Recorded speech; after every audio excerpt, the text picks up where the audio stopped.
When I was going for a casting, I'd already seen his books. I was very well aware of who he was, so I was prepared.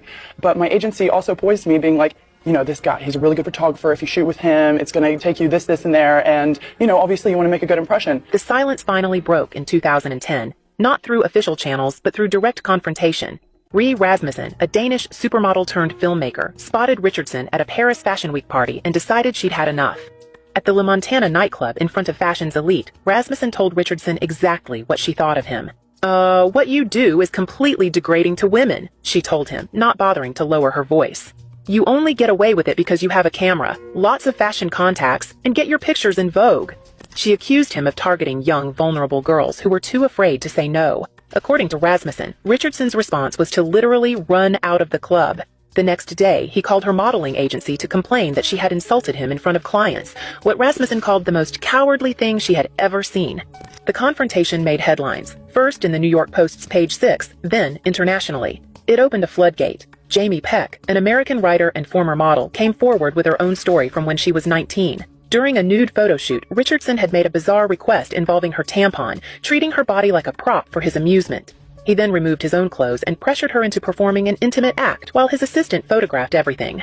Peck's account, published on the Gloss blog and later Jezebel, characterized Richardson as a predator with a camera. The specificity of her story, the age 19 appearing again, the progression from professional to deeply inappropriate, the presence of an assistant who enabled rather than intervened, established a pattern that would become sickeningly familiar. Coco Rocha, one of fashion's most successful models, made her own statement that year. Though more diplomatic than Rasmussen, her message was clear.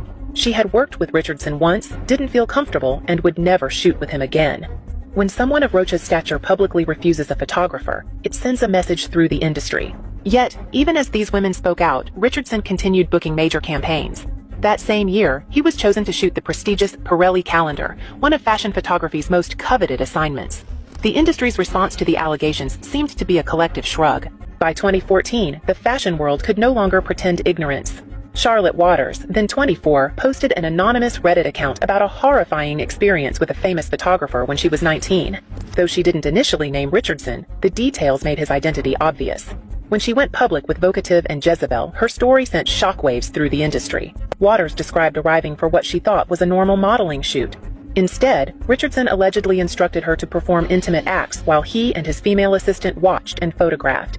She described feeling like a robot, complying with commands even as he called her his puppet and posed her in increasingly degrading positions. When she tried to report the incident to New York police, she was told that because she had technically never said no, it might not qualify as assault under the law.